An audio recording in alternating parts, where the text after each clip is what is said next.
do for love? You've tried everything, but you won't give up. In my world, only you make me do for love what I would not do. Make me do for love what I would not do. Make me do for love what I would not do. Make me do for love what I would not do.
Oke, halo teman-teman, acara akan dimulai 4 menit lagi ya.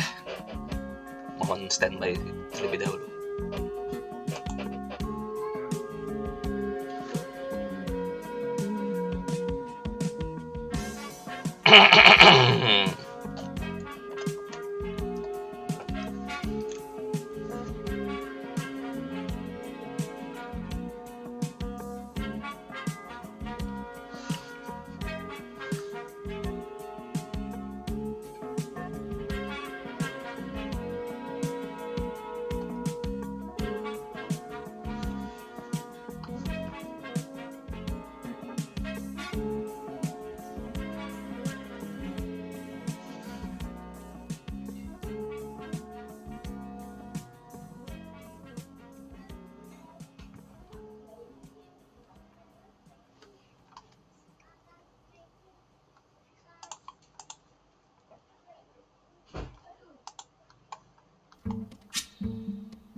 When the night has come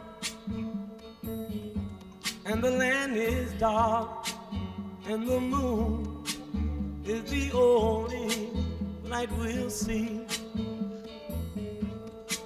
No, I won't be afraid. Oh, I won't be afraid.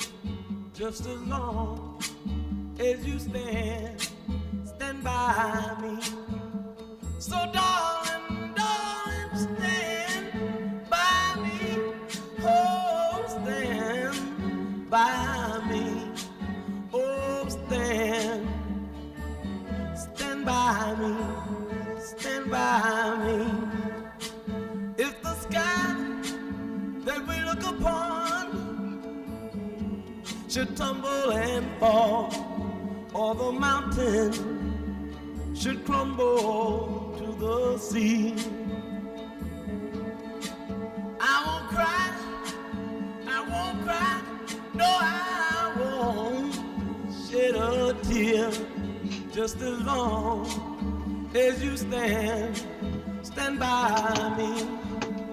And darling, darling, stand by me. Oh, stand by me. Oh, stand now. Stand by me. Stand by me.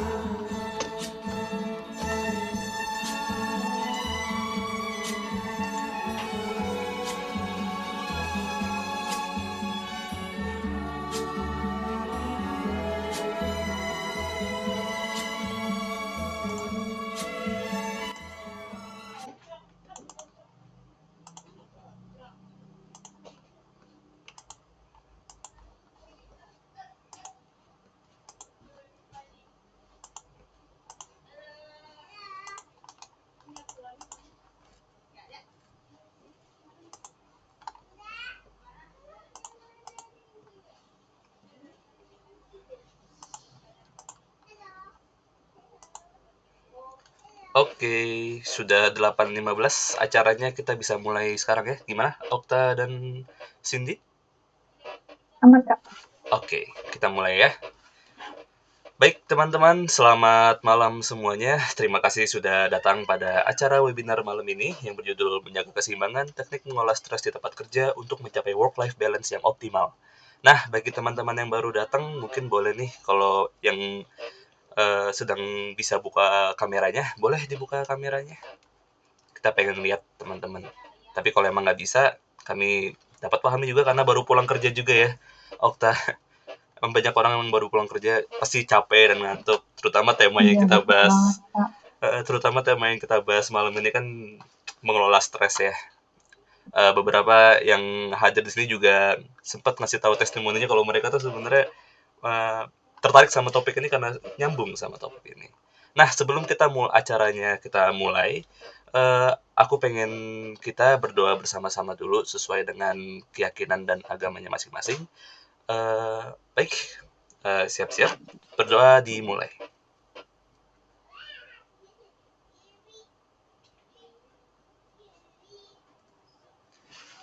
Oke, sudah. Baik, kita mulai acara malam ini ya. Selamat malam teman-teman semuanya. Perkenalkan, nama saya Adam Hidayah, biasa dipanggil Adam. Malam ini saya akan menjadi pembawa acara sekaligus pembicara untuk webinar malam ini. Kita ditemani oleh Oktaviani dan Monica Cindy, yang akan memberikan materi mengenai bagaimana kita bisa mengelola stres di tempat kerja. Karena memang aku perhatiin juga ya, beberapa yang daftar di webinar ini kan umurnya udah masuk ke atas 23 sampai 25 ke atas kan. Dan memang kita yang masuk umur, karena kebetulan umurku juga 25, dan memang orang yang masuk umur 25 tahun itu cenderung sudah masa-masanya awal bekerja.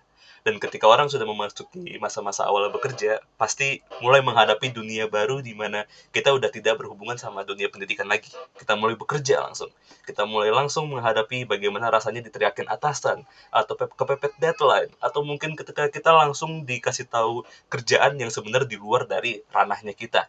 Nah, kami harap materi malam ini akan membantu teman-teman semua untuk bisa mengelola stres atau menghadapi masalah yang kalian hadapi di dunia baru ini, terlepas kalian sedang baru banget pulang bekerja dan pasti sangat lelah, dan juga kami harap ini dapat mengedukasi kalian dan teman-teman untuk bisa memotivasi untuk lebih semangat lagi. Oke, webinar psikoedukasi pelatihan dan pengembangan. Baik, masuk ke slide berikutnya. Nah, untuk pembicara pertama, perkenalkan, sudah kalian kenal semua ya. Adam Hidayah, nama saya Adam. Saya juga jurusan Mass Communication di Bina Nusantara University. Untuk saat ini saya memang masih menempuh semester 7, sedang masuk ke ranah skripsi juga di Universitas Mercu Buana. Jadi memang saya mengambil double degree, dan sebelumnya saya sudah selesai kuliah komunikasi, dan sekarang saya menempuh kuliah psikologi. Dan saya memang tertarik dengan topik psikologi karena memang ingin membantu banyak orang. Seperti sebenarnya banyak teman-temanku juga masuk ke arah psikologi sebagian memang karena pengen self healing, atau yang sebagian pengen ngebantu orang. Nah, saat ini aku sedang praktik untuk menyusun materi, yaitu public speaking untuk acara malam ini, yang salah satunya adalah webinar malam ini yang mengenai stres. Sebelumnya juga bagi teman-teman yang pernah join webinar yang aku bawa, aku juga, ini topiknya lebih kurang serupa, tapi kan yang sebelumnya lebih membahas mengenai percintaan, tapi yang bagi belum, ini kita membahas mengenai stres. Sedikit berhubungan, tapi webinar ini kita disupervisi oleh dosen psikologi. Dia juga psikolog profesional bernama Ibu Irma Himato. Walaupun malam ini memang tidak bisa hadir, tapi kita disupervisi untuk membawakan materi malam ini. Nah, langsung ke materi berikutnya.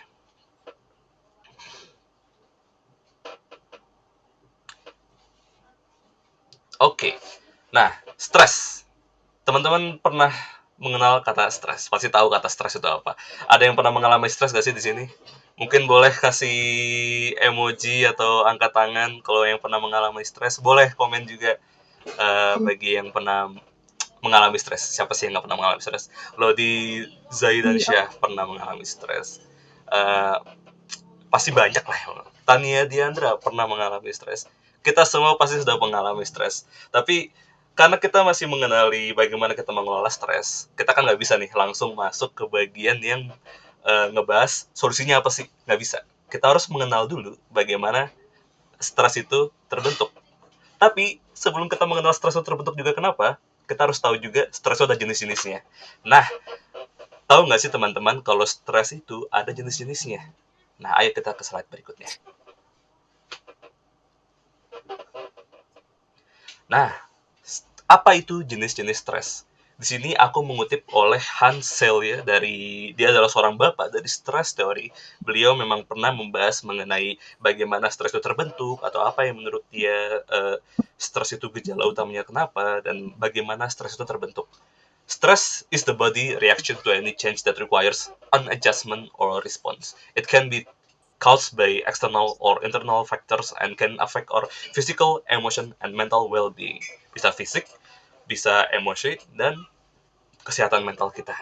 Karena malam ini aku pengen fokus ke kesehatan mental juga, tapi kita coba masuk ke bagian bagaimana kita bisa mengidentifikasi sebuah stres. Nah, ini ada 4 yang sebenarnya umum dianggap sebagai stres yang dialami oleh banyak teman-teman semua, atau mungkin aku sendiri juga. Nah, yaitu pertama-tama stres akut. Nah, stres akut ini seperti yang dideskripsikan jangka pendek yang timbul dari situasi atau tantangan tertentu. Namun stres akut itu bukan sesuatu yang parah. Ini biasanya stres yang terbentuk ketika teman-teman merasakan sedang berada di situasi di mana andaikan tiba-tiba ada kecelakaan atau tiba-tiba ada musibah yang mendadak. Nah, stres akut di sini terjadi bukan sesuatu yang dalam jangka panjang, tapi secara singkat dan memang bikin kita panik dan kita harus secara subconscious bergerak cepat untuk menyelesaikan solusi stres atau masalah yang kita hadapi di saat itu. Namun ini sifatnya temporary atau sementara dan belum jadi aspek stres yang dampaknya lebih tinggi. Mungkin kalau yang pernah di situasi, kita semua pasti pernah di situasi seperti ini, dan itu adalah stres akut. Kedua adalah stres kronis, yaitu stres jangka panjang akibat masalah yang terus-menerus. Nah, ini mungkin yang paling umum ya dirasain oleh banyak orang, terutama ya aku sendiri, karena ya aku kayak banyak stres juga ya. Stres kronis. Nah, stres ini emang bentukannya jangka panjang. Jangka panjang di sini aku maksud adalah ketika kamu masuk ke dalam dunia pekerjaan tadi yang aku sebut. Dan dalam dunia pekerjaan itu ada bagian yang kamu tidak suka dalam pekerjaan. Atau kita jangan bicara pekerjaan deh, mungkin ketika kita sekolah dulu, atau mungkin lebih personal lagi ketika kita tumbuh dengan anggota keluarga, atau kita berhubungan dengan seseorang dalam aspek kekasih yang kita tidak suka, toxic anggapannya, itu bisa jadi mengarah ke stres kronis yang bentuknya jangka panjang. Jangka panjang di sini adalah masalah yang terus berulang di titik di mana teman-teman tidak bisa merasakan tidak bisa mencari solusi untuk masalah itu dan lebih fokus ke ya ini adalah masalah yang terjadi dan ini seringkali ini terjadi sama aku terus, ini nggak bisa diselesaikan dan aku juga nggak tahu harus ngapain. Ini selalu terjadi dan aku juga karena sama pacarku sendiri, sama keluargaku sendiri, sama teman kerjaku sendiri, aku nggak tahu. Dan kadang-kali itu yang memang sering memicu stres yang terlalu berulang-ulang di titik dimana kita menjadi seringkali kesulitan karena ini memang masalah yang paling umum dirasakan oleh orang-orang. Nah, ada stres nomor 3 yaitu stres akut episodik. Mungkin kalau kita bisa sambungkan ke bagian aspek psikologisnya, ada pasien dengan kondisi namanya borderline personality disorder. Nah, di sini lebih berhubungan ketika mereka merasakan, contohnya apa enaknya ya? Melakukan kegiatan sehari-hari seperti biasanya. Namun suatu saat andaikan ada berhubungan sama stres akut, namun reaksinya agak berbeda. Karena stres akut episodik ini, andaikan kayak, telat kerja, padahal udah siap-siap, udah siapin barang-barang buat besok segala macam. Namun karena udah telat kerja, yang biasanya dia tidak pernah telat, ujung-ujungnya terbentuklah stres akut yang episodik, di mana dia meledak atau tantrum atau benar-benar stres, gak bisa menyelesaikan masalah di saat itu karena ini adalah sesuatu yang pernah terjadi sebelumnya, tapi tidak bisa dia handle saat itu.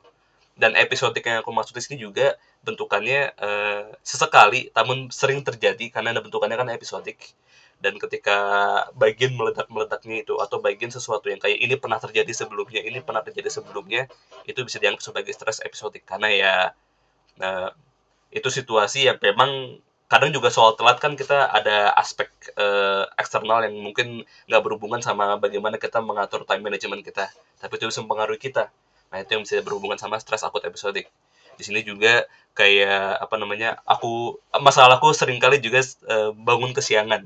Karena aku walaupun udah pasang alarm, aku juga udah siapin baju buat kerja besok segala macam, aku bangunnya kesiangan kalau alarm mati. Itu sering terjadi beberapa kali dan itu bikin aku stres dan aku juga kadang nggak tahu solusinya gimana, karena ya aduh, ini terjadi udah beberapa kali dan aku berusaha segala macam pun masih susah. Pasti ada solusinya, akan dibahas materi berikutnya, tapi itu adalah stres akut periodik. Lalu yang nomor 4 yang terakhir adalah eustress. Eustress ini adalah stres positif yang memotivasi dan memfokuskan energi. Nah ini mungkin bagi orang yang cukup workaholic atau bagi orang yang memang motivasi utama mereka untuk hidup muncul dari pekerjaan mereka, ini mungkin agak relate. Karena oke, aku pengen kerja besok, aku pengen achieve sebuah goal dalam pekerjaanku dan aku akan sampai di titik itu. Semangat ini adalah ketika kamu sudah mulai ngebentuk sebuah rencana atau sebuah tujuan dalam pekerjaan kamu atau dalam lingkungan yang berhubungan sama kegiatan kamu saat itu, dan bagaimana kamu mencapai tujuannya itu seringkali bentukannya stres. Namun eustress itu bukan distress, karena distress itu lebih kayak kita butuh pertolongan atau kita bingung. Sedangkan eustress itu kita justru malah bersemangat untuk menyelesaikan tugas itu secara tepat waktu atau sesuai dengan tujuan yang kita sudah tujukan. Karena lebih kayak apa namanya, motivasi yang muncul ketika kita ingin melakukan kegiatan kita saat itu. Eustress ini di sini lebih dalam aspek kayak aku semangat, aku pengen bisa tugas aku selesai. Biasanya kalau eustress buat aku itu ketika tugas tuh kepepet deadline. Ada adrenalin yang jalan di tubuhku, walaupun sebenarnya aku panik, tapi karena aku tahu kayak oke, kalau aku bisa tugas deadline ini cepet kelar walaupun ini bisa tugas makan seminggu, aku hebat deh kayak gitu. Sebenarnya itu bukan untuk ditiru, tapi ya bisa jadi seperti itu. Karena ya bagaimana stres itu memotivasi kamu untuk bekerja. Nah, itu adalah jenis-jenis stres. Ada 4, sebenarnya ada lebih dari itu. Cuman yang umum sering orang rasakan itu adalah keempat ini. Stres akut, stres kronis, stres akut episodik, dan eustress. Dan keempat stres ini memang berhubungan satu sama lain dan memang juga pasti dirasakan oleh eh, teman-teman semua. Oke, kita sudah mengenal bagaimana apa jenis-jenis stres dan apa saja yang mungkin terbentuk atau bagaimana teman-teman mungkin familiar dengan stres yang saya sebutkan sebelumnya. Berikutnya akan dibawakan oleh Oktaviani yang membahas mengenai bagaimana stres itu terbentuk. Nah, boleh nih Oh. Oktaviani lanjutkan ke materi berikutnya. Oke, terima kasih Kak Adam sebelumnya. Oke, boleh mundur dulu Kak Cindy untuk slide yang sebelumnya. Oke, tadi kan Kak Adam sudah menjelaskan ya teman-teman mengenai jenis stres. Kira-kira aku mau tahu dulu nih teman-teman dari teman-teman semua. Kira-kira pernah mengalami jenis stres yang mana sih? Poin keberapa sih yang pernah teman-teman alami? Boleh ya teman-teman on mic atau juga mungkin ada yang mau diketik di kolom chat juga boleh ya teman-teman. Aku mau tahu dulu nih sebelum aku lanjut ke materi yang selanjutnya. Silahkan yang mau on mic boleh ya. Dan juga mungkin yang mau sampaikan di kolom chat juga boleh. Silahkan, aku tunggu. Kira-kira stres jenis stres yang mana sih yang pernah teman-teman rasakan, yang teman-teman alami? Silahkan. Kita coba sharing session. Ya, sebelum lanjut nih teman-teman mau tanya dulu. Oke, mungkin ada yang mau on mic, silakan teman-teman, atau ada yang mau ketik di kolom chat juga boleh ya. Aku mau tahu aja sih teman-teman itu pernah mengalami jenis stresnya tuh yang di poin keberapa gitu. Oke. Gimana teman-teman? Halo, masih pada standby kah?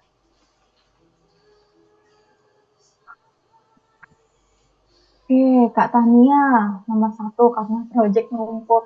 Ya, project numpuk itu menjadi beban juga ya Kak ya, sehingga menyebabkan stres ya Kak. Terima kasih katanya. Baik deh kalau kayak gitu. Kita lanjut ya Kak Cindy, boleh next slide. Baik, sebelumnya saya ucapkan terima kasih kepada teman-teman semua yang sudah menyempatkan waktunya untuk hadir untuk mengikuti webinar kita malam hari ini. Dan juga tadi terima kasih juga kepada Kak Adam yang sudah menjelaskan apa sih itu stres dan juga jenis-jenis stres itu ada apa saja, sudah dijelaskan juga ya sama Kak Adam. Sebelumnya saya ingin memperkenalkan diri, saya Oktaviani, saya mahasiswi psikologi semester 7 di Universitas Mercu Buana. Dan untuk saat ini saya sedang bekerja juga sebagai Human Resource Development di PT Digital Sarana Media. Oke, untuk malam hari ini saya akan membawakan materi mengenai penyebab dari stres tersebut. Oke, Kak Cindy boleh di next. Baik. Nah, di sini teman-teman ada yang sudah tahu belum sih apa sih penyebab dari stres yang teman-teman rasakan saat ini? Tadi kan kadang sudah menjelaskan ya jenis-jenis dari stresnya. Nah, kira-kira teman-teman udah tahu nih, oh berarti yang saya alami saat ini tuh stresnya yang seperti ini ya gitu. Nah, kira-kira dari yang sudah dijelaskan sama Kak Adam dan mungkin ada teman-teman juga yang sudah tahu nih penyebabnya apa, mungkin silahkan yang mau on mic boleh ya teman-teman, kita sharing aja di sini, sharing santai. Yang mau tulis di kolom chat juga boleh teman-teman. Kira-kira penyebab apa sih yang menyebabkan teman-teman menjadi stres? Oke, silahkan. Kalau nggak pernah stres, apa itu masuk dalam jenis stres? Anjas, nggak pernah stres, tapi apakah itu masuk dalam jenis stres? Nggak pernah stres berarti aman-aman aja ya Kak ya, berarti mulus aja ya, nggak pernah ngerasa pusing atau ngerasa punya beban yang berat kayak gitu ya. Oke, mungkin terima kasih Kak Anja atas jawabannya. Oke, Kak Cindy mungkin boleh next. Oke, baik. Di sini saya akan menjelaskan mengenai dari apa penyebab dari stresnya itu sendiri apa aja. Nah, yang pertama di sini ada working environment, yaitu lingkungan kerja. Nah, mari nih kita mulai dengan lingkungan kerja. Lingkungan kerja biasanya mencakup segala hal fisik di tempat kerja seperti kebisingan, pencahayaan, suhu, dan tata ruang kantor. Lingkungan yang tidak nyaman biasanya dapat mengganggu konsentrasi dan produktivitas kita. Iya atau tidak sih teman-teman? Seperti itu. Boleh tulis ya di kolom chat. Oke, nah biasanya tuh kita tuh kalau misalnya lingkungannya nggak nyaman, misalkan penerangannya kurang, terus juga mungkin lingkungan kita kayak berantakan lah, banyak mungkin ya berkas-berkas yang tidak rapi, itu kan juga mengganggu ya teman-teman ya, walaupun mungkin bukan punya kita, punya rekan kita, tapi menurut saya itu sangat mengganggu dan akan mempengaruhi apa ya, pikiran teman-teman sih, sehingga membuat teman-teman bisa juga jadi stres seperti itu. Oke, kira-kira tadi teman-teman pernah gak sih ngerasain berada nih di dalam kantor yang berisik dan pencahayaannya tuh kurang bagus? Kira-kira teman-teman pernah gak sih merasakan seperti itu? Boleh ya teman-teman di on mic atau mungkin mau apa tulis di kolom chat juga boleh ya. Kita di sini sharing ya teman-teman semua. Atau mungkin pernah satu ruangan sama bos yang kerjaan marah-marahnya tuh bener-bener kedengeran sampai ke kita gitu. Nah, bener banget tuh. Sampai menyebabkan kebisingan ya Kak Cindy ya. Itu kan mengganggu ya sebenarnya. Atau AC-nya juga terlalu dingin juga bikin gak nyaman sih. Iya, betul banget. Banyak Gimana banget. nih? Dari teman-teman yang lain mungkin ada yang pernah gak sih ngalamin seperti Kak Cindy yang tadi, terus yang seperti tadi aku jelasin juga. Boleh ya tulis di kolom chat dan juga mungkin ada yang on mic juga silahkan. Kalau aku pernah sih kayak gitu sama atasan langsung. Oke, kita next ya. Selanjutnya itu ada workload atau beban kerja. Nah, sekarang kita lanjut nih ke beban kerja. Beban kerja ini merujuk pada jumlah tugas dan tanggung jawab yang harus diselesaikan dalam jangka waktu tertentu. Biasanya tuh terlalu banyak tugas bisa membuat kita merasa kewalahan dan stres. Nah, di sini teman-teman pernah nggak sih kalian merasa tugas menumpuk dan waktunya rasanya tuh nggak cukup? Karena kadang tuh atasan suka ngasih pekerjaan, misalkan kita udah mau pulang, tiba-tiba dikasih tambahan pekerjaan, padahal kita udah mepet ya, udah mau pulang dan nggak bisa diselesaikan di hari yang sama sebenarnya gitu. Itu kira-kira teman-teman pernah nggak sih ngalamin seperti itu? Boleh. Oke, Mbak Erika sering, Mbak. Wah, Mbak Erika sering ya ngalamin kayak gitu. Aku juga pribadi pernah sih ngalamin kayak gitu di saat kita mau pulang, di saat kita mau tenggo ya, tiba-tiba atasan datang bawa kerjaan. Aduh, itu tadinya mood kita yang baik, jadi tiba-tiba berubah nih. Jadi kayak nggak mood lah, atau mungkin jadi kayak pusing sakit kepala kayak gitu karena ditambahkan pekerjaan. Yang cuma gimana ya, kita tetap harus mengerjakan ya teman-teman. Oke, baik. Nah, selanjutnya kita lanjut lagi. Yang ketiga itu ada interpersonal teman-teman atau hubungan interpersonal. Nah, di sini kita akan membahas tentang hubungan interpersonal di tempat kerja. Biasanya Iya, hubungan nggak tahu interpersonal lagi. di tempat kerja ini melibatkan interaksi dengan rekan kerja, atasan, ataupun bawahan. Konflik atau hubungan yang buruk biasanya menyebabkan stres yang signifikan. Kira-kira ada yang pernah punya konflik dengan rekan kerja atau mungkin ada yang pernah punya konflik dengan atasan? Boleh tulis di kolom chat ya teman-teman, atau ada yang mau on mic, silakan. Kita di sini sharing ya teman-teman semua. Mungkin ada yang pernah mengalami konflik sama rekan kerja atau mungkin sama atasan nih di tempat kerja gitu. Ada yang pernah mengalami mungkin? Aku sih pernah sih karena masalah komunikasi biasanya. Oke, Kak Adam pernah ya. Pernah kira. Betul. Kira-kira gimana sih Kak untuk Kakak mengatasi sendiri nih tentang apa hubungan interpersonal ini kalau misalnya kita ada cekcok atau ada konflik dengan rekan kerja kita, mungkin atasan ataupun bawahan kita, kayak gitu. Boleh Kalau dong Kak sharing aku sih sedikit nih untuk pribadi sering teman-teman kali kita. kan masalahnya karena kan gara-gara itu ya lewat chat atau nggak lewat Oke. media sosial. Cuman Hmm. gara-gara sesuatu yang sebenarnya bisa diselesaikan ketika kita ketemu langsung, malah kita selesaikan lewat chat atau lewat WhatsApp. Ya sering kali jadi ada miskom kan. Karena aku coba telepon aja atau nggak langsung datengin aja sih untuk menyelesaikan masalahnya.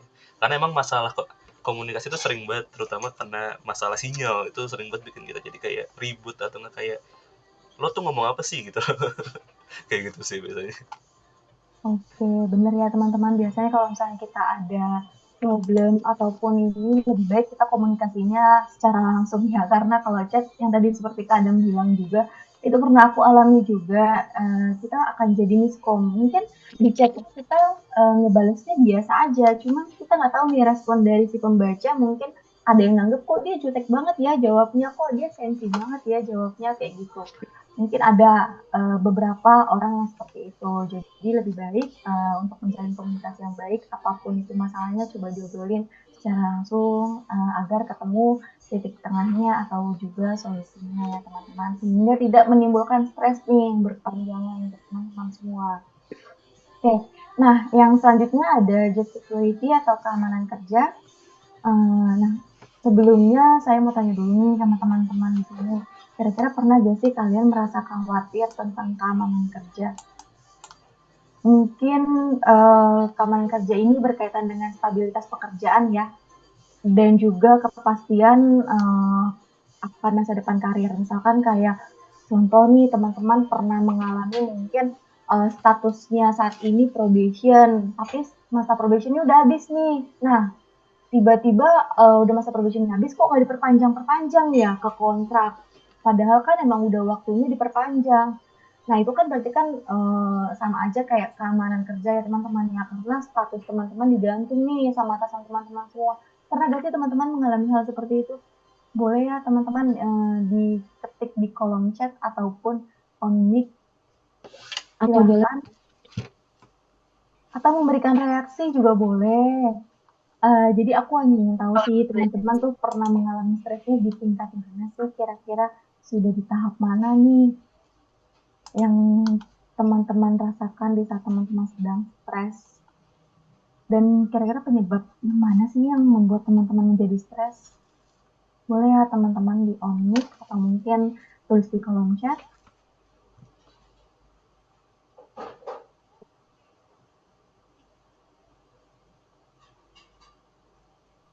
Kayaknya kalau aku pribadi di workload deh, Kak.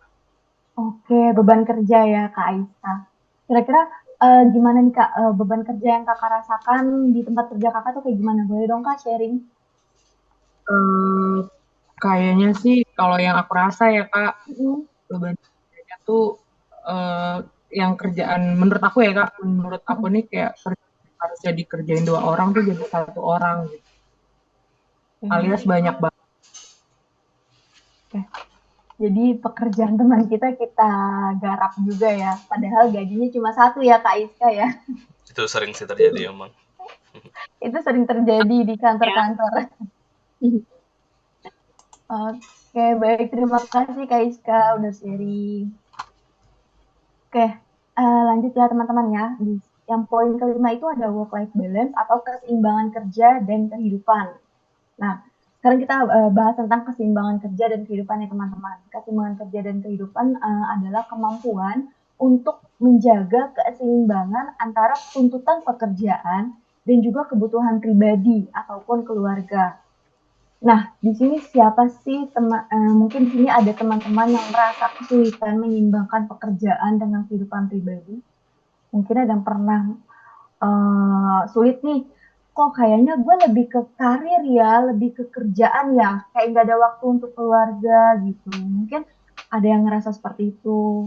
Oke, kata Nia, aku Kak. Oke, gimana nih Kak? Nggak ngerasa seimbangnya gimana nih? Apa memang lebih ke pekerjaan yang kerjanya itu mungkin overtime terus ya, jadi sampai rumah udah tinggal tidur doang nih, nggak ada komunikasi sama keluarga. Mungkin seperti itu atau bagaimana nih? Katanya bisa onik atau sharing sama kita? Atau bisa me time ya Kak. Jadi bener-bener waktu itu habis banget buat kerja, terus juga bener-bener apa ya, itu kan sekecil kita tuh pengen cuma Netflixan aja tuh nggak bisa gitu. Iya, betul banget ya Kak Cindy ya. Kalau misalnya kita tidak mampu untuk menyeimbangkan antara kerja dan kehidupan tuh, rasanya tuh kok kita kayak kerjaan dulu ya. Ibaratnya Iya. tuh udah corporate ya teman-teman ya, Buat bahasanya cowok mungkin juga gaming tadi sama kenal. nongkrong. Ya. Iya betul. Karena Kurang. ada hal kepribadian kita, hal di kehidupan kita yang kita korbankan ya. Mungkin jadi ngobrol sama keluarga kurang, terus me time kita juga kurang yang tadi dibilang sama Kak Cindy. Karena ya terlalu banyak pekerjaan dibanding waktu kitanya di rumah seperti itu ya. Oke, tadi juga ada jawaban dari Kak Erika. Kayak Mbak capek ngatur waktu antara pekerjaan yang banyak sama tugas kuliah yang banyak. Wah, sulit juga ya teman-teman ya. Udah kerja, ditambah tugas kuliah, ditambah lagi untuk bagi waktu sama kehidupan sehari-hari nih, untuk me time-nya mungkin, quality time sama keluarga. Itu sulit ya Kak Erika. Cuman nanti di sini akan dikasih tips nih sama Kak Cindy mungkin selanjutnya ya. Oke, sebelum nanti Kak Cindy ngasih tips, aku mau jelasin lagi untuk yang poin ke-6, misalnya ada MBBT atau individualitas peran. Nah, di poin terakhir ini kita bicarakan tentang individualitas peran, yaitu terjadi ketika kita tidak jelas mengenai tugas dan juga tanggung jawab di tempat kerja kita. Ketidakjelasan mengenai peran bisa membuat kita merasa cemas dan frustasi. Pernah gak sih teman-teman merasa bingung dengan tugas dan tanggung jawab yang teman-teman rasakan di tempat kerja teman-teman semua? Mungkin tadi yang kalau aku tangkap sih dari jawaban Kaiska ya. Karena pekerjaan 2 orang digabungin jadi 1 orang doang gitu. Nah, itu mungkin termasuk jadi ambiguitas peran ini. Gitu, penyebab salah satunya. Seperti itu. Nah, mungkin teman-teman ada yang pernah mengalami hal ini sebelumnya, boleh on mic ataupun mungkin boleh tulis ya di kolom chat kalau misalkan ada yang pernah mengalami ya. mungkin kayak ngerasa itu, "Ya ini bukan tanggung jawab saya deh Pak, kok diberikannya ke saya ya?" Seperti itu. Padahal ini tanggung jawabnya si A, tapi kenapa dibebankan ke saya, sedangkan gajinya tetap di A nih, kayak gitu. Gajinya nggak dibagi ke saya, itu kan juga termasuk ya salah satu penyebab dari stres ya teman-teman, karena kitanya jadi cemas, terus kita juga jadi ngerasa frustasi nih, kayak, "Wah atasan kayaknya serba gue mulu ya yang kerjain, padahal si A enak-enak aja, santai," seperti itu.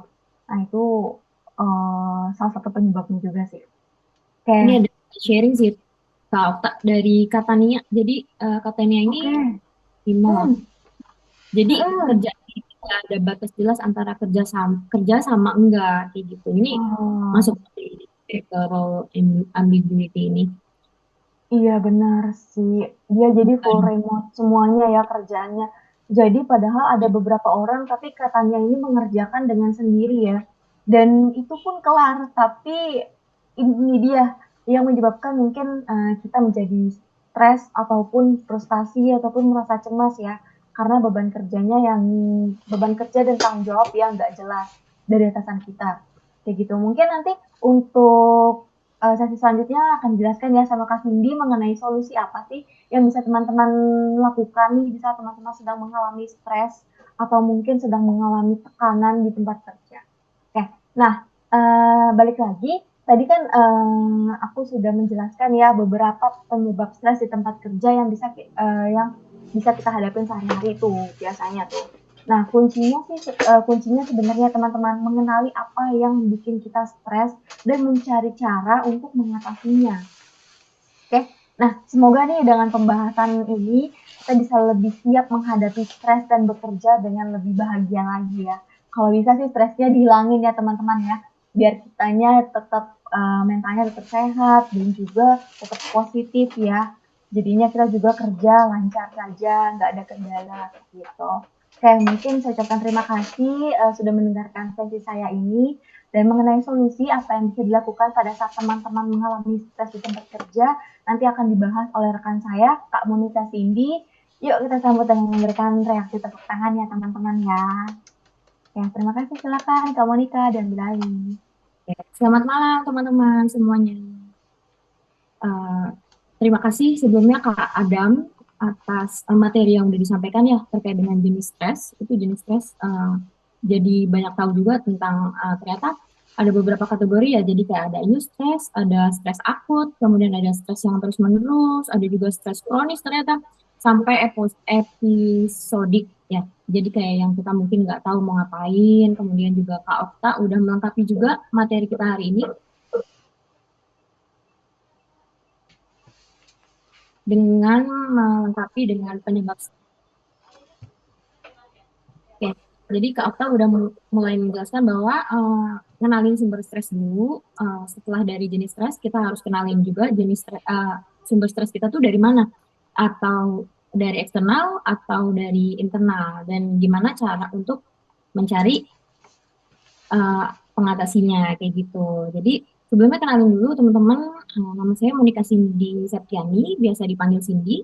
Saya merupakan final year psychology student di Universitas Mercu Buana. Kemudian saya juga saat ini sedang bekerja juga. Jadi topik ini tuh relate juga ke saya karena saya juga sering banget ngalamin stres dengan workload yang banyak, terus juga role ambiguity-nya juga yang banyak karena saya pegang generalis, HR-nya generalis, jadi semua dipegang. Pegang dosen juga, pegang karyawan juga dengan ratusan karyawan kayak gitu. Oke. Apakah kamu tahu solusi dari stres kamu? Stres itu memang berat teman-teman, tapi bukan berarti nggak bisa terselesaikan ya. Tuh. Jadi apa sih solusinya yang bisa diterapkan, yang bisa diadaptasi untuk kehidupan kita sehari-hari supaya kehidupan kita tuh mungkin jadi work-life balance, mungkin bisa me time yang tadi itu mungkin kita bisa apa ya, membagi waktu lah antara kehidupan pekerjaan dan juga kehidupan pribadi. Jadi ada beberapa poin yang menjadi solusi ini teman-teman. Yang pertama ada teknik manajemen waktu. Jadi teknik manajemen waktu ini mengajarkan kita cara efektif gimana untuk mengatur waktu dan meningkatkan produktivitas untuk mengurangi stres. Contoh dari yang teknik manajemen waktu ini bisa membuat to-do list. Jadi teman-teman bisa bikin beberapa daftar pekerjaan di hari ini. Biasanya sih kalau aku tuh bikinnya di pagi. Jadi kayak baru bangun, mandi, habis mandi aku langsung refleksi, apa sih yang mau aku kerjain di hari ini? Apa pekerjaan yang memang sekiranya prioritas dulu, apa yang bisa aku kesampingin? Kan kalau aku kerja itu dari jam 8 sampai jam 4. Jadi kan berarti ada beberapa sesi ya, dari pagi, siang, sampai sore. Berarti aku akan bagi dari 3 sesi itu, mana yang bisa aku kerjain pagi, mana yang bisa aku kerjain siang, mana yang bisa aku kerjain sore gitu. Supaya apa? Supaya kalau misalnya kita udah membagi waktu itu, kita bisa tahu arah hari ini tuh mau kemana. Jadi nggak yang kayak eh, tembak asal tembak. Oh, aku kerjain ini. Oh, nanti ada yang minta tolong ini. Jadi yang kerjaan ini dilupain atau dianulir dulu. Jadi kan makin lama juga kan penyelesaian waktunya kayak gitu. Itu penting banget teman-teman untuk teknik manajemen waktu. Jadi untuk kita belajar set prioritas kita di mana gitu. Yang kedua, solusi yang kedua ada pentingnya pemisahan antara waktu kerja dan waktu pribadi. Ini biasanya sih ya, kalau untuk yang ini tuh lebih ke pekerjaan yang benar-benar apa ya, kayak frontliner gitu, kayak CS. Itu susah banget ya, misalnya kadang-kadang tuh kayak malam-malam mungkin atau marketing nih, jadi mungkin marketing juga relate. Jadi malam-malam tuh masih diteleponin customer, masih diteleponin tanyain kerjaan, padahal kan maksudnya udah di luar dari jam kerja ya. Jadi teman-teman penting banget memisahkan antara waktu kerja dan waktu pribadi gitu. Supaya apa? Supaya teman-teman itu juga nggak terlalu burn out. Karena nanti kalau misalnya udah burn out, udah panjang lagi nih prosesnya. Terus juga teman-teman juga bisa mencegah supaya teman-teman nggak kelelahan. Gitu. Biar besokannya tuh masih fit, masih besok kerja tuh masih kayak enak dibanding yang malam-malam masih ngerjain kerjaan dan masih ngurusin kerjaan 24/7 gitu. And then kita lanjut ke yang poin ketiga. Oke, Kak Cindy sebelum lanjut, aku mau tanya dulu dong, kalau misalnya dari Kak Cindy sendiri, tips ini apa sih Kak untuk apa ya, memisahkan antara kerjaan dan juga waktu pribadi supaya balance? Kalau tips dari Kak Cindy sendiri. Kalau aku sih ya, kalau aku mungkin kakak juga pernah ya, maksudnya kan kita sama-sama di bidang yang sama ya, di HR. Mungkin pernah kayak malam-malam ditanyain BPJS. BPJS, aku mau klaim BPJS mungkin ada error apa-apa gimana gitu kan. Aku biasanya sih kalau misalnya memang aku akan bedakan dulu, misalnya ini bisa dibalas besok pas aku udah nyampe, atau kita harus balas sekarang banget nih, tau tak? Jadi memang kita balik lagi ke skala urgensi tadi ya, maksudnya kita harus tahu ini prioritas atau enggak. Kalau misalnya memang bisa dibesokin, nggak apa-apa besok kasih pengertian, maaf ya, aku lagi kelas dulu kemarin atau kerja gitu. jam kerja gitu, aku lagi ngurusin yang ini. Jadi gimana ya Kak? Jadi kayak ada dua sisi. Jadi kita juga bikin lawannya itu nyaman juga. Jadi kayak oh berarti kita nggak dikacangin nih, kita nggak peduliin kayak gitu. Tapi kita punya alasan yang benar-benar mutlak dan pasti bahwa kita memang lagi nggak bisa diganggu kayak gitu. Tapi kalau balik lagi, kalau memang skalanya memang lagi prioritas, lagi urgent gitu, harus bantu sih gitu. Apalagi terkait dengan kayak tadi misalnya BPJS gitu, Kak. Oke, baik Kak Cindy. Terima kasih Kak Cindy tipsnya. Mungkin bisa diterapkan juga ya oleh teman-teman ya. Bisa teman-teman sedang, misalkan nih ada WA dari atasan nih yang minta kerjaan, bilang aja Pak besok boleh gak kalau nggak urgent gitu. Jadinya nggak harus diterima dan nggak harus lembur di rumah ya teman-teman ya. Bisa dilakukan besok pagi gitu. Jadi mungkin itu tips dari Kak Cindy ya untuk memisahkan waktu antara pekerjaan dan juga waktu pribadi. Oke, terima kasih Kak Cindy. Silakan dilanjut.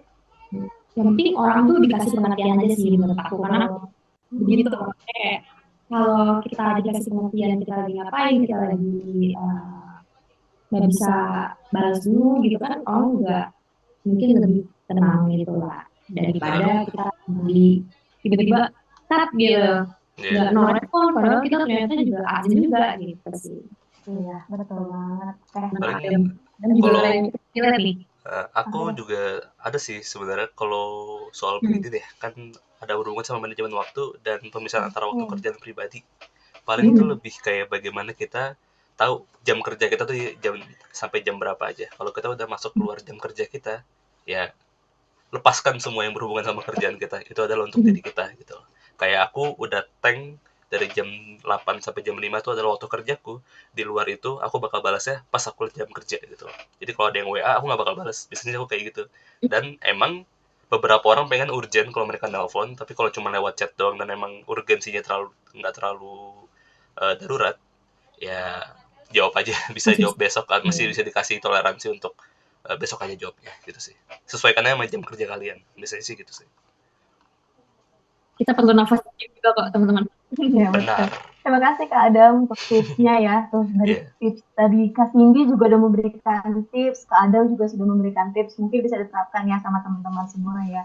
Sehingga bisa mengurangi rasa stres yang teman-teman rasakan. Oke. Oke, lanjut ya. Jadi ada poin selanjutnya, poin ketiga yaitu promosi kesehatan mental. Jadi menyediakan sumber daya dan dukungan untuk kesehatan mental seperti program konseling atau sesi pembicaraan. Ini baru juga relate aku sih sebenarnya karena di kantorku kan aku pegang banyak hal ya.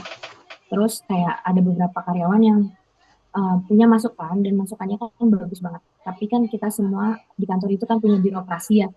Jadi ada CEO-nya, ada rektornya, ada dan lain-lain, ada manajernya kayak gitu. Jadi kayak nggak bisa nih langsung diterapin. Tapi apa yang bisa aku tawarin pada saat itu adalah mengenalkan active listening itu bagus banget sih teman-teman. Jadi kayak kita tuh kasih pengertian juga, maaf ya aku belum bisa bantu dulu, tapi aku coba tampung dulu apa yang jadi keluh kesah kamu, apa yang jadi permasalahan kamu, tapi ini dulu yang bisa aku tawarin gitu. Jadi kayak konseling dulu, kita coba dengerin dulu apa yang jadi itu dia masalah dia gitu sih.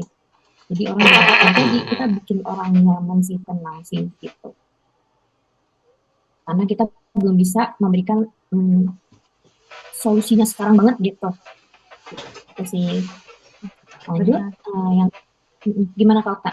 Ya, Ada masukan juga? relate banget sih Kak, bener untuk kayak kesehatan mental kita kan menyediakan ya kayak mungkin dukungannya. Tiba-tiba nih namanya dari sisi HR nih, tiba-tiba ada karyawan yang datang ke ruangan ucuk-ucuk, Lagi berantem. Mbak mau curhat dong, mau cerita mungkin tentang pekerjaannya dia atau mungkin tentang masalah kehidupan pribadinya dia.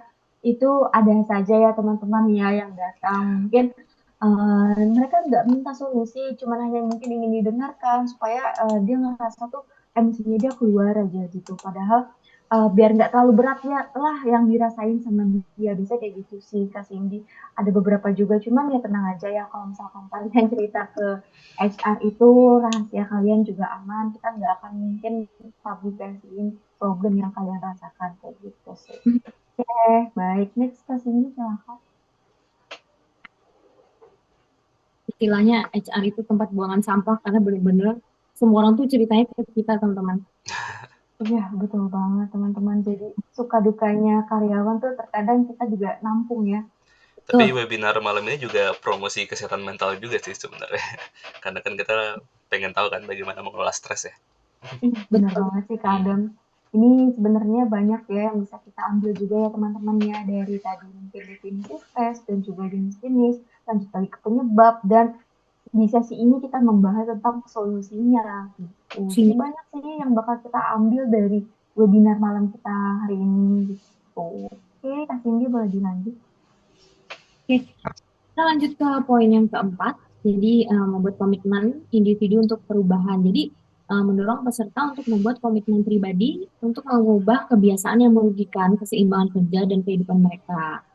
Itu sih udah mutlak banget dibahas di awal lah ya. Berarti ada tadi kayak teknik manajemen waktu, terus misahin nih kita punya boundaries antara waktu kerja, kemudian waktu pribadi, kita bisa me time, kita mungkin bisa ke salon, kita bisa berenang, kita bisa sekedar minum teh di depan di depan taman gitu ya. Gitu sih. Terus lanjut ke poin kelima, ada pengembangan keterampilan manajemen stres. Jadi mengajarkan teknik-teknik seperti meditasi, yoga, atau latihan pernafasan untuk mengelola stres sehari-hari. Ini Kak Akta sih. Kak Akta gimana teknik 777 ya Kak ya? Ya, ada teknik bernapas 77 ya teman-teman ya. Jadi ada macam-macam, topik berapa 77, terus juga mungkin memberikan afirmasi positif di dalam diri kita. Seperti misalkan nih, teman-teman lagi ngerasa berat banget nih pekerjaannya. Teman-teman ngerasa kayak, kayaknya aku nggak mampu deh untuk mengerjakan pekerjaan sebanyak ini. Kok kayaknya lelah banget ya kerja ya. Mungkin ada yang seperti itu kayak lelah kerja kayaknya mau nikah aja gitu. Mungkin ada yang kayak gitu. Cuman teman-teman boleh ya kasih afirmasi positif ke dalam diri teman-teman sendiri.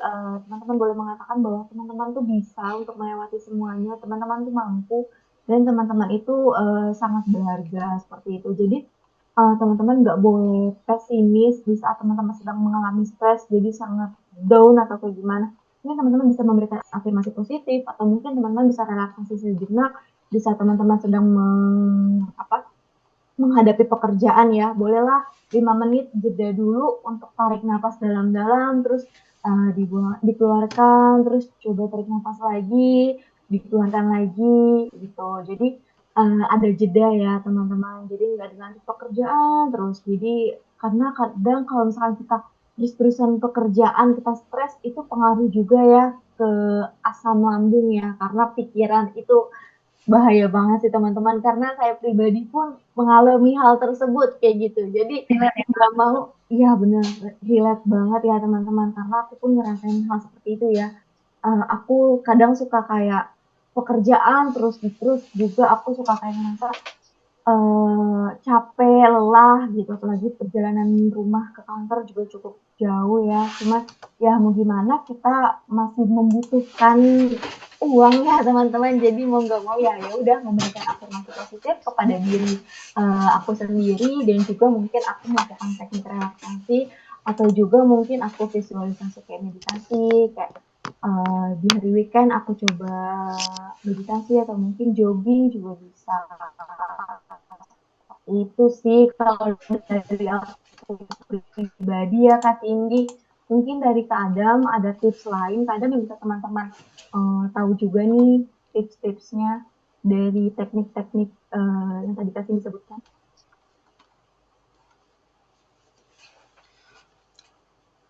Napas 777 itu oke sih sebenarnya. Memang Ya, bagaimana betul manajemen banget. stres Poin ya. 5 itu mindfulness. Hmm. Jadi kita tuh be in present. Jadi kaki kita tuh di mana kaki kita berada. Maksudnya diri kita tuh di mana kaki kita berada.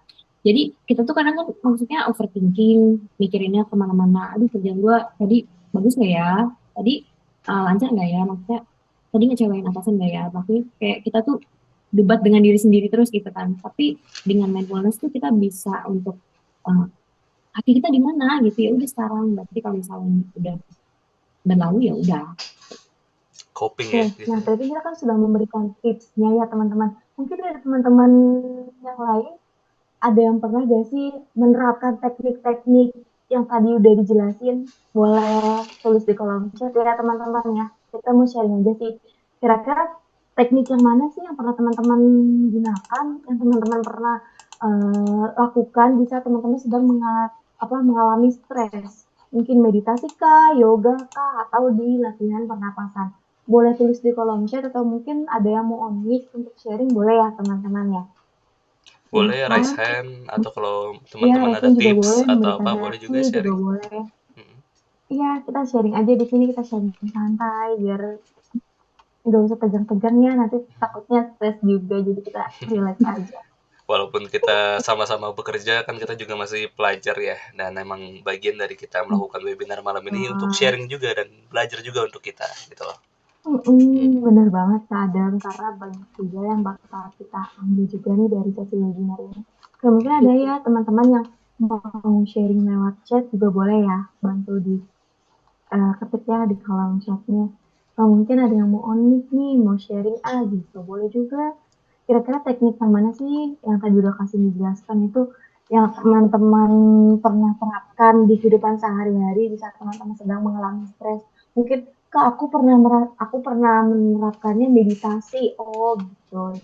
Kan Kak, aku pernah menerapkan yoga, atau mungkin aku pernah menerapkan latihan pernapasan, Kak. Pernapasan 77 juga boleh ya. Aku mau sharing sedikit sih Kak, tapi ini kayaknya Boleh banget Kak Ika, silahkan. Kita Kalau aku sih dari semua Raisa, maaf, saya mute suaranya. Oke.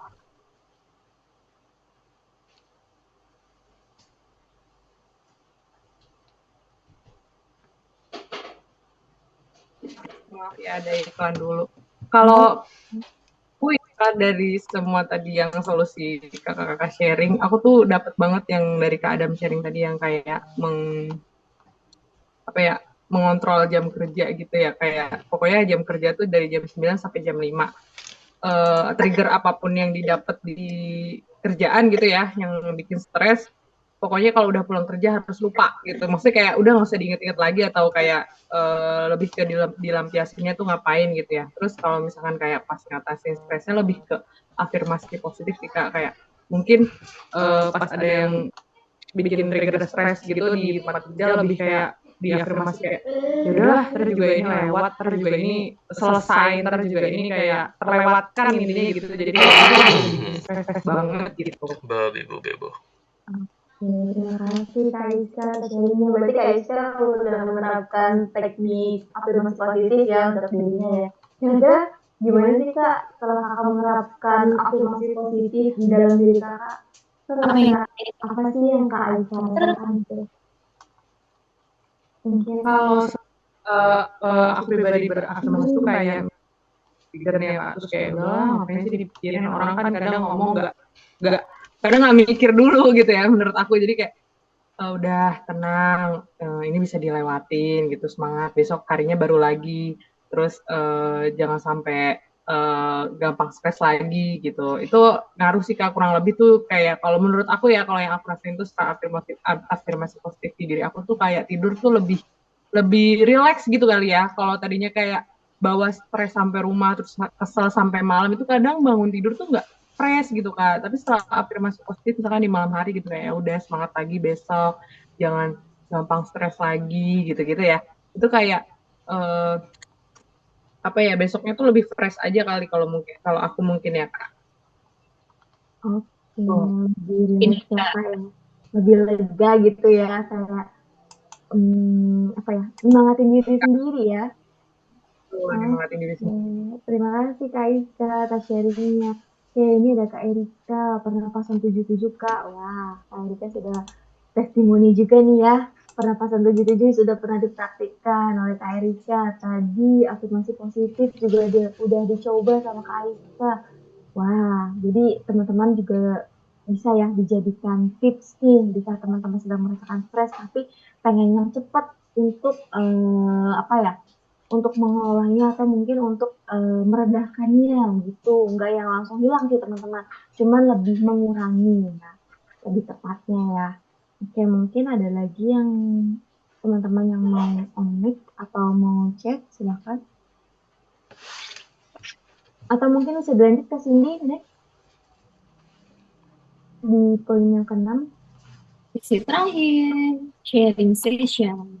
Oke, sharing session. Nah, dari teman-teman sini ada yang mau bertanya mungkin tentang materi kita malam hari ini?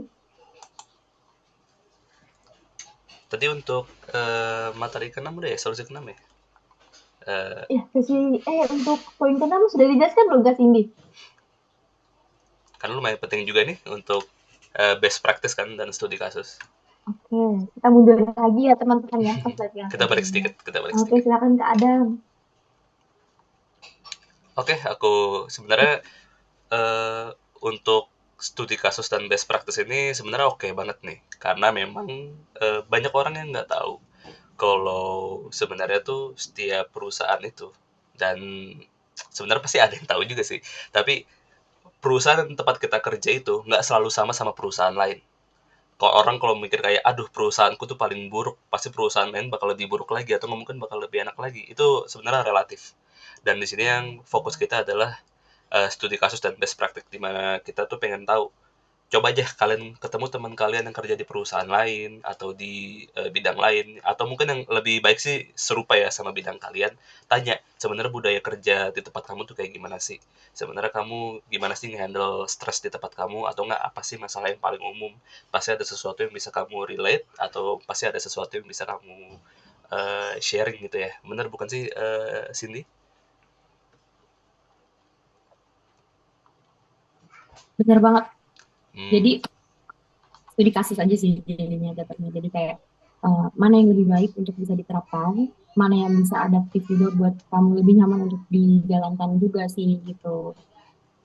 Nggak harus ke perusahaan ya kayak berarti kalau ke temen juga bisa sih. boleh Jadi boleh. kayak jadi kayak di kantor kamu nerapin apa sih? Program apa sih gitu. Kalau misalnya di Kalbe tuh aku pernah dengar kayak di Kalbe tuh ada sistem di mana dia tuh kayak olahraga bareng kayak gitu Kak. Terus juga Hmm, kalau di Kalbe tuh bisa kayak kontrol gizi kita kayak gitu. Mungkin ada program diet dan lain-lain lebih ke kesehatan gitu. Jadi kerja tuh lebih fun ya. Jadi nggak cuma kerja doang gitu. Jadi ada life-nya juga gitu. Jadi antara work and life itu harmoni. benar-benar. Oke, itu untuk solusinya ya. Kita sudah masuk ke poin ke-6. Mungkin kita bisa langsung ke berikutnya. Nah, eh, kita balikin ke aku lagi ya. Kita masuk ke bagian sharing session. Oke, Kak Adam. Oke, nah sharing session itu kita di sini balik lagi. Aku, Octav, dan Cindy di sini kita masih belajar. Tapi di saat bersamaan, karena kita masih psikologi, kita juga pengen sharing nih apa yang udah kita pelajari, apa yang kita ketahui mengenai manajemen stres dan hal serupa. Nah, sharing session di sini tuh aku pengen teman-teman semua, tadi mungkin sebelumnya Kak Iska atau Tania dan Erika juga kan sempat respon ya, ngasih tahu juga bagaimana pengalaman mereka atau apa sih yang mereka rasain tuh, Anjas bahkan sampai bilang kalau nggak pernah stres itu gimana Kak gitu kan. Apakah masuk dalam jenis stres gitu kan. Sebenarnya kalau nggak pernah stres tuh bisa jadi ke eustress juga, tapi tergantung bagaimana kamu mengidentifikasi sebuah stres. Karena ya stres orang tuh coping dengan stres tuh berbeda-beda. Tapi ya bagaimana kita coping dan bagaimana kita melakukan pekerjaan itu juga orang tuh beda-beda. Nah tadi kan si Iska sempat bilang manajemen waktu itu di bagian membedakan jam kerja sama jam pribadi itu penting kan. Nah ini sebenarnya ada satu rahasia rahasia umum yang mungkin teman-teman ada yang tahu ada yang belum tahu. Tapi bagaimana kita bisa membedakan waktu pribadi dan waktu kerja itu adalah sebenarnya hal yang harus kalian paling utamakan ketika kalian masuk pekerjaan baru. Karena konteksnya begini, kalau kalian di luar jam kerja masih mengurusi kerjaan kalian atau masih berbicara dengan klien, seringkali itu adalah lubang atau gap untuk orang bisa memanfaatkan kalian atau rekan kerja kalian karena oh coba aja si Adam dia tuh masih ngebalas kok kalau udah selesai udah pulang kerja bisa kok oper aja ke Adam gitu gitu kan kalau aku mah pulang pengennya me time gitu kan. Nah sebaiknya kalian harus benar-benar tahu bagaimana ngebedain jam kerja sama jam pribadi karena kalau kalian emang benar dari jam 8 sampai jam 5 benar-benar pastiin jam kerja kalian adalah dari jam 8 sampai jam 5. Di luar itu mau balas selama apapun itu di luar jam kerja kalian. Mungkin ketika interview juga bisa kasih disclaimer seperti itu juga, tapi ya paling utamanya adalah bagaimana kalian bisa mengetahui bagaimana kalian bisa profesional atau tidak. Karena kalau kalian pengen banget tunjukin kalau kalian profesional, bedain waktu jam kerja kalian. Kalau kalian masih kerja di luar jam kerja kalian, itu bener-bener momen dimana banyak orang bisa manfaatin kalian. Bahkan itulah yang ngebikin orang suka lembur. Bisnis seperti itu sih. Dan juga kan tadi si Tania sempat ngebales ya kalau kerjaan remote itu nggak jelas batasnya atau bagaimana eh, nggak tahu mana sih waktu kerja sama waktu buat diri sendiri karena WFH ya. Kalau WFH itu juga sebenarnya aku solusinya masih agak bingung juga karena kan kalau dalam aspek ISKA itu kerjanya kantoran. Kalau kita pulang ya udah kita pulang. Kalau kita kerja gitu kan. Tapi kalau WFH, nah mungkin ini nih kenapa ada sharing session di sini. Kita pengen teman-teman boleh nih sharing atau mungkin ada opini yang bisa diberikan mengenai bagaimana bisa menyelesaikan solusi untuk bagi teman-teman yang WFH kali ya. Bagaimana bisa ngatur waktunya nih untuk me time sama waktu pekerjaan seperti itu sih. Boleh nih, mungkin Okta atau Cindy kalau ada opini juga boleh sharing atau teman-teman raise hand atau langsung open mic silakan kita open kok. Ya, mungkin ada ya dari teman-teman yang mau sharing silakan ya. Kita lagi open sharing session nih. Adam kita perlu buat ketegasan ya ke Mm-mm. diri sendiri. Betul banget. Setuju sejauh banget. karena kayak ya udah jam kerja, ya udah jam kerja, sisanya Bener. ya udah aku Hmm. mau respon. Hmm. The dan ketegasan juga. Ya. Yang jelas. Setuju banget Hmm. Kak Adam soal kalau misalkan kayak kita nggak bisa handle waktu jam kerja tuh atau di luar jam kerja kita masih bales chatting atau apa, kadang-kadang tuh kayak disepelein. Tanya aja sama si Aiska, dia kan tahu tuh, dia juga kalau misalkan jam segini suka bales chat, suka masih ngerjain kerjaan gitu. Setuju banget Kak. Jadi bener-bener kalau misalkan udah di luar jam 5, aku pribadi udah nggak respon deh soal kerjaan. Iya. Betul, Hindarin harus lembur yang tegas tidak sih, Kak. dibayar. Iya, karena ada juga ya perusahaan yang loyalitas ya dihitungnya ya. Kadang mungkin dia pulang udah lewat dari jam kerja yang sudah ditentukan, cuman dihitungnya loyalitas, nggak dihitung lembur. Wah itu saya sih lebih baik udahlah pulang aja, ngapain lembur ya kan besok masih bisa lagi gitu. Jadi lepas tangan aja udah gitu. Benar. Gitu sih. Paling kalau pengalaman aku sih yang pernah aku rasain ya Kak, itu yang tadi sih kayak mungkin di luar dari jam kerja kita tetap masih dihubungi ya, karena mungkin karena kita juga di divisi HR, di bagian HR mungkin karena karyawan kan kadang mau bertanya ke siapa lagi ya kalau bukan ke kita. Cuman kan ya harus melihat juga nih situasi dan kondisi di jam berapa. Aku pernah Kak di DM sama karyawan di jam 3 pagi perkara dia mau nambahin BPJS yang tadi kasih disampaikan juga. Cuman dia nggak chat by WA, dia malah nge-DM. Aku sempet bingung nih, pagi buta tiba-tiba udah di DM cuman untuk BPJS doang, sedangkan itu di hari libur.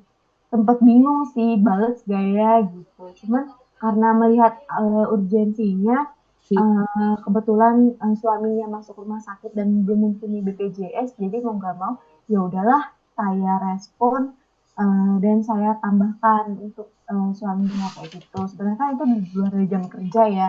Udah jam 3 pagi, udah gitu nge-DM lewat IG gitu, nggak WA. Ibaratnya nggak formal ya teman-teman.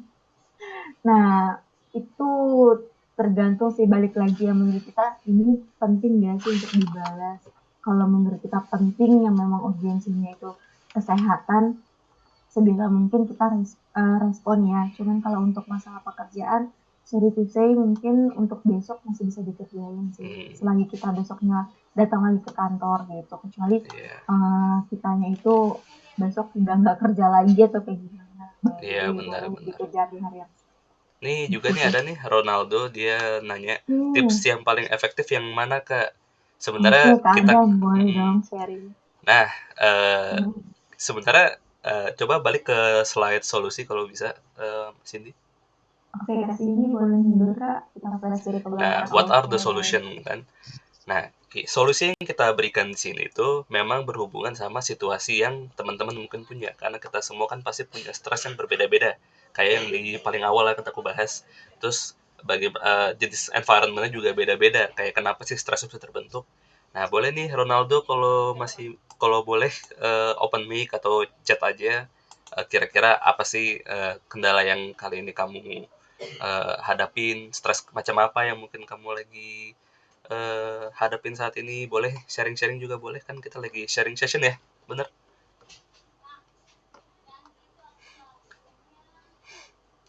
Atau kalau teman-teman lain juga boleh nih kalau mau curhat atau lagi ada masalah di pekerjaan yang pengen kalian sharing, kita boleh nih saling ngebantu juga atau sharing-sharing juga.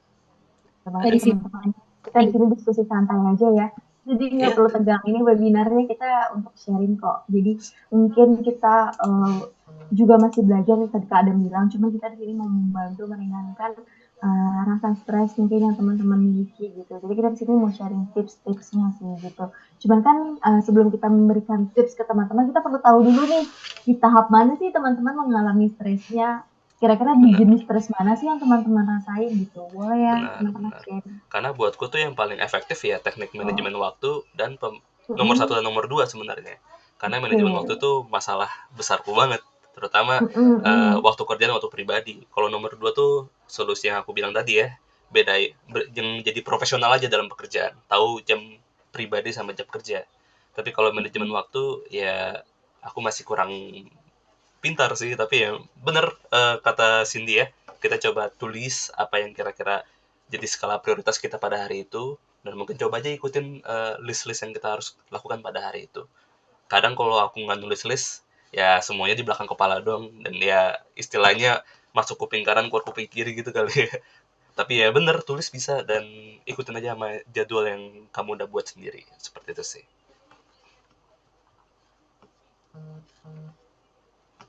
Oke, nah itu tadi Kak Ronaldo mungkin kejawab gak sih yang tadi Kakak tanyain yang paling efektif yang mana? Sebenarnya sih tips yang paling efektif ini yang udah kita saring ya dari tips-tips sebelumnya mungkin yang lebih banyak. Nah ini kita rangkum nih menjadi 6 poin. Mungkin menurut kita ini paling efektif gitu. Cuman kembali lagi kebutuhan kakak yang mana dan kira-kira yang menurut yang nyaman untuk digunakan pada saat stres itu yang mana gitu yang mudah diterapkan kayak gitu. Kadang kan mungkin ada yang berat hati untuk melakukan teknik manajemen waktu antara misalkan kayak nggak tegaan deh ibaratnya orangnya kan ada ya orang yang nggak tegaan kayak udah dijapri sama atasan masalah kerjaan tetap mesti direspon karena dia nggak enak karena sama atasan ada juga yang kayak gitu. Nah mungkin juga ada yang bisa dengan tadi dipisahin antara jam kerja sama jam pribadi gitu juga. Jadi kembali lagi sih yang paling efektif itu yang menurut teman-teman itu nyaman bila dilakukan kayak gitu, bila diterapkan di kehidupan sehari-hari. Gitu sih paling. Mungkin Mungkin ini ada karena lagi deh kita teman-teman. sorry interupsi, karena mungkin udah jam 9 ya, lewat 20 menit. Kita kan sampai jam 9 sebenarnya rencananya. Dan ternyata kita malah lebih dari itu. Ini sebenarnya komen-komennya tuh pada lumayan insightful ya, ngasih masukan dan sebenarnya ngasih tahu masalah mereka seperti apa dan apa sih yang bisa umumnya solusi kita berikan. Terutama Iska kan tadi, aku seneng kalau emang saranku bisa ngebantu. Dan mungkin baru ini satu lagi nih, ada nih yang lagi buka kamera, Anin, dia kalau mau bicara atau nanya boleh, atau teman-teman yang lagi mute boleh raise hand. Boleh, Kita boleh ada banget. Kita satu sesi, buka satu share lagi juga. boleh kita open. Oke, silahkan teman-teman yang mau bertanya, mau sharing nih. Mungkin ada yang mau kayak mau cerita tentang rekan kerjanya nih. Kan mumpung nggak ada rekan kerjanya ya di Zoom ini mungkin bolehlah sharing di kita. Boleh. Siapa tahu kita bisa memberikan solusi ke teman-teman semua. Boleh Cindy ke slide terakhir lagi. Silahkan teman-teman. What's on your mind? Tapi kalau emang sampai saat ini belum begitu ada, nggak apa-apa juga. Kami senang tetap semua bisa mendengarkan webinar kita malam ini. Kita juga open ya, Octav, untuk personal chat, atau mungkin kita bisa tanya-tanya lagi di grup. Aku kan juga, mungkin teman-teman yang nemu postingan di Instagram, atau mungkin juga yang ada nomor WhatsApp ya di grup webinar kita malam ini, boleh hubungin kita, salah satu dari kita, Octavia atau Cindy atau aku, untuk sekiranya pengen tanya-tanya atau curhat mengenai solusi dalam bagaimana mengolah stres dalam tempat kerja gitu ya. Boleh Tapi banget dong, Kak Adam. boleh. Nah, cuman karena kita waktunya udah terbatas banget ya, kita bagaimana kalau kita sudahi saja malam ini, Octavia nih dan Monica Cindy? Boleh sih Kak. Mungkin sebelum kita tutup, kita mau dokumentasi dulu ya Kak. Oh ya, boleh. Dokumentasi foto ya teman-teman. Mungkin kalau ada yang bisa on cam boleh on cam dulu ya. Kita untuk sesi dokumentasi aja sih. Nggak on mic nggak apa-apa, tapi on cam ya teman-teman. Ya, Kita boleh. untuk dokumentasi. Silahkan. Coba Cindy bisa close dulu Oke, share di screen-nya. close dulu ke Cindy untuk ya. Untuk Oke, teman-teman teman. yang bisa on cam, boleh ya teman-teman on cam ya. Kita ada sesi foto bersama untuk dokumentasi ini. Oke. Silahkan. Mungkin Kak Kris bisa on cam, Kak Ronaldo, Kak Arya, Kak Ajis, Kak Erika, Kak Fojia, Kak Andika, Kak Aiska, dan juga Kak Nufia, sama Kak Mukni. Mungkin boleh yang bisa on cam, silahkan on cam. Kita untuk sesi dokumentasi ya teman-teman. Boleh. On cam kita untuk foto-foto ya teman-teman, untuk di dokumentasi malam ini. Tapi kalau emang ada yang nggak bisa on cam juga nggak apa-apa, karena emang udah malam juga ya, pasti capek ya Iya pulang benar, kerja. mungkin ada yang ganti kostum ya kita. Iya, lingkar kostum. Mungkin ada yang juga udah ada yang di jalan kayak gitu, kita nggak tahu juga ya Kak. Jadi Oke, yang bisa aja ya boleh. oke, Silakan aku Kak yang screenshot ya. Ya, Oke, boleh Kak. oke, 3, 2, 1. Oke, sebentar. Sekali lagi. 3, 2, 1. Oke, sudah. Oke, baik. Tiba di penghujung acara, sudah mau selesai, udah selesai nih teman-teman Benar. acara webinarnya. Iya, kita sudah sampai di penghujung acara. Teman-teman, terima kasih semua sudah hadir untuk webinar malam ini.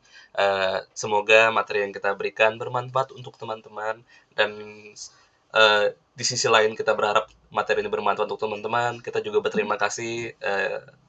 Kita juga bisa sharing pengalaman dan juga ada manfaat untuk diri kita juga. Aku, Oktav, dan Cindy sama-sama belajar dan kita senang teman-teman bisa mendengarkan webinar kita malam ini.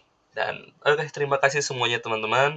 Dan karena kita sudah di penghujung acara, kami mohon maaf jika ada salah kata atau kalimat yang kita sebutkan. Terima kasih dan sampai jumpa. Terima kasih teman-teman semua sudah hadir di webinar kita. Semoga ilmunya bermanfaat. Terima kasih yang mulik boleh ya. Terima kasih semuanya.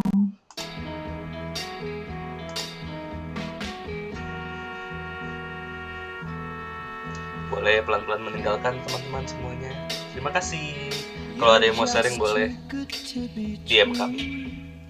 Can't take my eyes off of you. You'd be like heaven to touch. I wanna hold you so much. At long last, love has arrived, and I thank God I'm alive. You're just too good to be true. Can't take my eyes off you. Pardon the way that I stare. There's nothing else to compare. The sight of you leaves me weak. There are no words left to speak. But if you feel like I feel, please let me know that it's real.